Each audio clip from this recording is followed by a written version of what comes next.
let us understand the techniques for capacitance in case of a capacitor for your endurance part. Capacitor has this kind of an assembly where two parallel metal plates separated by a distance d, and each plate is of area A. In that gap between the two plates, there is a dielectric medium of constant K is placed. This K is called as dielectric constant or relative permittivity or specific inductive capacity. ये तीनों words आपने लिख लेना है. A, K and D. A, K and D ये capacitor के important parameters है.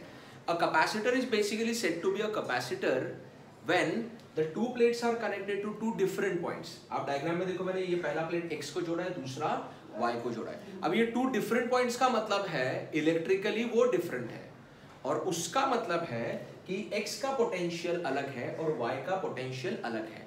So when two points are having different potentials, they are said to be different points. अगर दो पॉइंट्स का पोटेंशियल सेम है तो वो इलेक्ट्रिकली अलग नहीं है, मे बी फिजिकली अलग रहेगा लेकिन वो इलेक्ट्रिकली सेम ही है. So a potential difference should exist between the two plates of capacitor, तभी उसको हम लोग कैपेसिटर बोलेंगे. ये दोनों के बीच का जो डिस्टेंस है d, ये उस पोटेंशियल डिफरेंस का ही रिप्रेजेंटेटिव है. ये बताता है कि दो प्लेट्स जिनके बीच में पोटेंशियल्स का फर्क है वो डिस्टेंस d से अलग अलग है, सेपरेटेड है. ऐसा क्यों बोलना जरूरी है? क्योंकि distance d is the distance between a positive plate. There is one plate which is at higher potential positive and another plate which is at lower potential that is negative. दोनों metal plates हैं, और अगर दोनों के बीच में separation नहीं है तो ये हायर और ये लोअर पोटेंशियल पे होते हुए भी अगर आप उसको टच कर देते हो, टच कर दिया एक दूसरे को, तो उन दोनों के बीच का पोटेंशियल डिफरेंस जीरो हो जाता है. क्योंकि मेटल प्लेट्स, मेटल इस मटेरियल का प्रॉपर्टी है कि उसके सरफेस के ऊपर पोटेंशियल हमेशा सेम होता है. तो अगर आपने दो अलग अलग पोटेंशियल वाले प्लेट्स को डायरेक्ट ज्वाइन कर दिया, टच कर दिया, ओके, तो उसके बीच का डिस्टेंस हो गया जीरो, मतलब पोटेंशियल डिफरेंस भी हो जाएगा जीरो. क्योंकि वो मेटल प्लेट्स है तो इनिशियली डिफरेंस ऑफ पोटेंशियल जो भी है वो यहाँ पे जीरो हो जाएगा. मतलब दोनों प्लेट्स के ऊपर का पोटेंशियल टच ज्वाइन करने के बाद सेम हो जाएगा. So if there is no potential difference, this is not a capacitor. If there is a potential difference, this is a capacitor. That can be put in different way as the two plates should be connected to two different points. So ये जो capacitor है इसका capacity है A epsilon naught K by D. ये formula हम लोग कैसे obtain करते हैं? We can get this formula by using these two formula. एक प्लेट के बाहर, एक चार्ज प्लेट के बाहर उसका इलेक्ट्रिक इंटेंसिटी का फार्मूला होता है sigma by 2 epsilon naught K. इसमें सिग्मा का फार्मूला होता है Q upon A, charge upon area. तो for one charged plate, rectangular plate का आपने सीखा है, just outside the rectangular plate intensity इस फार्मूला से दिया जाता है. इंटेंसिटी का दूसरा फार्मूला ये भी होता है for two plate separated by a distance d and having a potential difference of v. इन दोनों के बीच में ये जो इलेक्ट्रिक इंटेंसिटी एग्जिस्ट कर रहा है, लाइंस ऑफ फोर्स पॉजिटिव से नेगेटिव जा रहा है, इसका वैल्यू v by d ये होता है. So I will combine this one formula, this formula and this formula. इन तीनों को सब्स्टिट्यूट करने के बाद आपको कैपेसिटेंस का ये फार्मूला मिलेगा. कैसे? कैपेसिटेंस का बेसिक फार्मूला है चार्ज अपॉन पोटेंशियल. फिर पोटेंशियल का फार्मूला, v का फार्मूला इसमें से क्या मिलेगा? e into d. तो आप q upon e into d ये लिखोगे. फिर e की जगह पे आप sigma by epsilon not k लिखोगे. अच्छा, 2 एप्सिलॉन नॉट k नहीं आएगा स्टूडेंट्स. क्यों? ये एक प्लेट का इंटेंसिटी है, यहाँ पे just outside the plate intensity ऐसे रहेगा, इस डायरेक्शन में पॉजिटिव है तो अबे रहेगा. लेकिन अगर आप दो प्लेट्स के बीच में देखो, कोई भी एक पॉइंट दोनों प्लेट्स के बीच में अगर आप रहते हो तो वहां पे दो इंटेंसिटीज एग्जिस्ट करेगा. एक इस पॉजिटिव प्लेट का, एक इस नेगेटिव प्लेट का, और दोनों इंटेंसिटी का डायरेक्शन सेम ही रहेगा. कैसे? पॉजिटिव प्लेट का इंटेंसिटी अवे होता है और नेगेटिव प्लेट का इंटेंसिटी उसकी तरफ रहेगा. तो इस तरीके से इस पॉजिटिव का इंटेंसिटी ऐसा है और इस नेगेटिव का इंटेंसिटी भी उसी डायरेक्शन में, मतलब दोनों इंटेंसिटी सेम डायरेक्शन में है. तो दोनों इंटेंसिटीज का जो मैग्नीट्यूड है वो तो ये है सिग्मा बाय 2 एप्सिलॉन नॉट के. तो दो इंटेंसिटी दोनों को ऐड करो, सेम डायरेक्शन में है, तो ये बनेगा सिग्मा बाय 2 एप्सिलॉन नॉट के plus sigma by 2 epsilon not के, तो ये हो गया 2 सिग्मा बाय 2 एप्सिलॉन नॉट के, 2 कैंसिल, तो आपका फॉर्मूला बना सिग्मा बाय एप्सिलॉन नॉट के। फिर आप Q सिग्मा की जगह पे Q बाय A रखो, आपको ये फॉर्मूला मिल जाएगा, Q कैंसिल हो जाएगा। सो अगर एग्जाम में ये फॉर्मूला क्लिक नहीं हुआ तो आप ऐसे उसको डिराइव भी कर सकते हो। ये बेसिक फॉर्मूला आपको अच्छी तरीके से मेमोराइज करना है, प्रैक्टिस करना है। सो इंटेंसिटी के ये दो फॉर्मूला यहाँ पे यूज किए, सिग्मा का फॉर्मूला यूज किया, I got capacitance of a capacitor का फॉर्मूला। ये हो गया CID के बाद, मतलब क्या, कंप्लीट इंसर्शन ऑफ डाइलेक्ट्रिक। दो प्लेट्स के बीच में एक ही डाइलेक्ट्रिक मीडियम पूरी तरह से भर दिया तो ये फॉर्मूला होता है। लेकिन दो प्लेट्स के बीच में अगर आपने दो डाइलेक्ट्रिक मीडियम रखा, मतलब अगर मैंने एक dielectric slab of thickness T, ये एक स्लैब है जिसका थिकनेस है T और इसका कांस्टेंट है K, ऐसा एक पतला स्लैब इस गैप में रखा, तो अभी गैप में एयर भी है और वो स्लैब भी है, ऐसे दो डाइलेक्ट्रिक मीडियम है। ऐसे अरेंजमेंट के लिए आपका कैपेसिटेंस का फॉर्मूला ये होता है A epsilon not upon D minus T plus T upon K।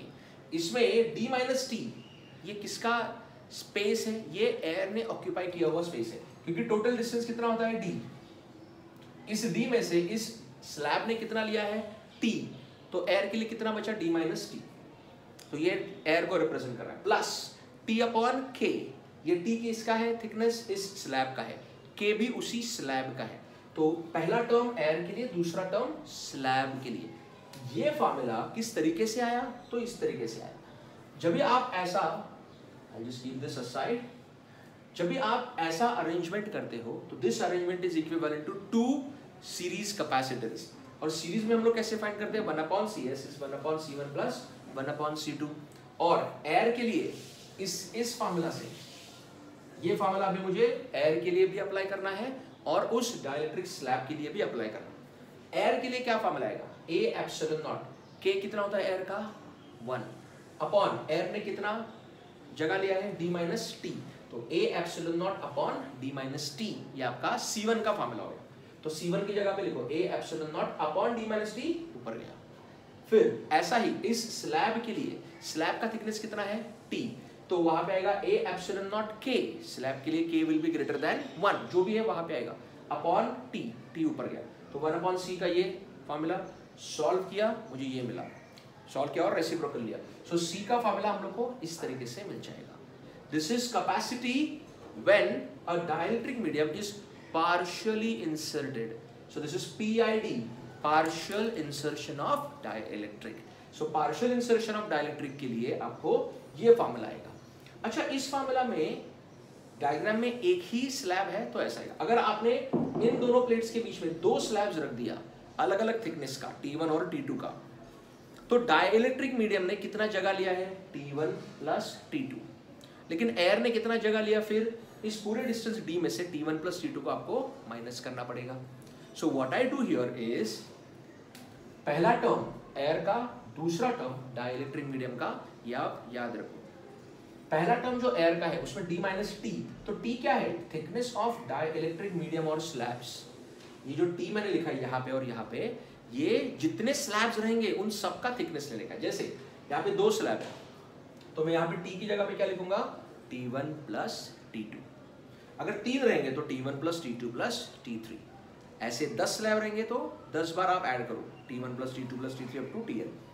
अच्छा, ये दूसरा जो टर्म है ये किसका है, ये this term is only for all those dielectric slabs. तो ऐसे T/K वाले n टर्म्स आएंगे, जितने स्लैब्स रहेंगे उतने। जैसे यहाँ पे कितने स्लैब्स है 2, तो यहाँ पे आएगा T1 upon K1 plus T2 upon K2, क्योंकि ये जो T1 है थिकनेस उसका कांस्टेंट है K1 और T2 थिकनेस का कांस्टेंट है मे बी K2। दोनों का सेम भी हो सकता है बट मैं जनरल लिख रहा हूँ। सो T1 by K1 plus T2 by K2, 3 रहेंगे plus T3 by K3 and so on. तो ओवरऑल आपने याद रखना है कि 2 टर्म आएगा, पहला term D minus thickness of all the slabs, air का हो जाएगा एक ब्रैकेट, दूसरा summation of all T by K, T1 by K1 plus T2 by, ऐसा सब जाएगा and that's how you get the capacity of partially inserted dielectric medium. तो ये CID था, कंप्लीट इंसर्शन, पूरा जगह एक ही मीडियम से भरा, इसमें स्लैब्स हम लोगों ने भरे हैं। तो ये हो गया डाइलेक्ट्रिक मीडियम के इंसर्शन के लिए। डाइलेक्ट्रिक मतलब इंसुलेशन। लेकिन उसकी जगह पे अगर आप कोई मेटल का स्लैब रखते हो, metal not a dielectric, dielectric माने इंसुलेशन, ये पूरा जगह अगर मैंने मेटल से भर दिया, मेटल से भर दिया तो क्या होता है, ये मैंने एक्चुअली थोड़ी देर पहले डिस्कस कर लिया था। फिर से एक बार, मेटल के लिए K का वैल्यू कितना होता है स्टूडेंट्स? इन्फिनिटी। मेटल के लिए K कितना होता है? इन्फिनिटी। तो C कितना हो जाएगा? इन्फिनिटी। अभी पूरा स्लैब एक ही मेटल से भर दिया तो K इन्फिनिटी, तो C भी इन्फिनिटी होता है। अच्छा, इधर क्या होगा? अगर आपने ये एक स्लैब मेटल का रखा T थिकनेस का, तो ये T अपॉन K, ये टर्म क्या बनेगा? ये जीरो हो जाएगा। कैसे? ये स्लैब अभी मेटल का है, मेटल तो K इन्फिनिटी, तो T upon K, T upon infinity, anything upon infinity is zero. तो ये तीसरा टर्म गया, तो इधर क्या बचा? सिर्फ D minus T। So D minus T, that's the only term which is left. अच्छा, D माइनस T ये जगह किसका है? एयर ने लिया हुआ है। सो A epsilon not upon D minus T, that's it. Metal slab के लिए आएगा। और आपका वर्डिंग्स क्या रहेगा क्वेश्चन में? A slab of material same as the material of plates of capacitor. ध्यान से सुनो, a slab of material same as the material of plates of capacitor is placed between the two plates. मतलब जिन material का ये दो plates बना हुआ है, उसी मटेरियल का ये स्लैब लिया। वो डायरेक्टली नहीं बोलेंगे कि मेटल का है, ऐसा घुमा फिरा के, ओके?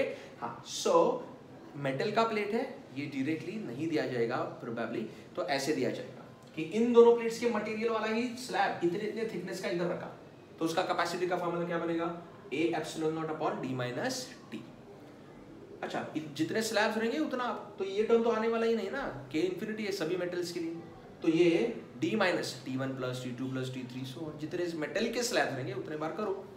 तो ये मैंने पहले जो बोला, ये इंसुलेटिंग मीडियम के लिए CID और PID हुआ, एक स्लैब अनेक स्लैब्स। फिर मेटल के लिए एक स्लैब और बहुत सारे स्लैब्स का CID PID मैंने बोला। हर केस में C कैसे फाइंड करना है ये आपके सामने है। लेकिन पहले केस का मैं और दो तरीके से आपको बोल सकता हूँ कि कैपेसिटेंस इन्फिनिटी कैसे होगा। C इन्फिनिटी क्यों हुआ? क्योंकि K इन्फिनिटी है।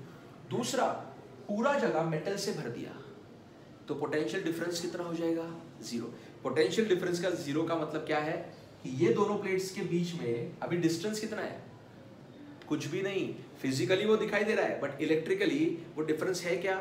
नहीं, क्योंकि दोनों प्लेट्स का पोटेंशियल अभी सेम हो गया। किस वजह से सेम हुआ?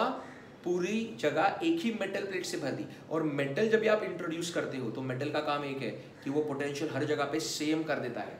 तो पूरी जगह अगर मेटल प्लेट से भर दी तो इस प्लेट का पोटेंशियल और इस प्लेट का पोटेंशियल सेम हो गया। पोटेंशियल सेम मतलब पोटेंशियल डिफरेंस जीरो, मतलब ये प्लेट का पोटेंशियल और ये प्लेट का पोटेंशियल सेम हो गया।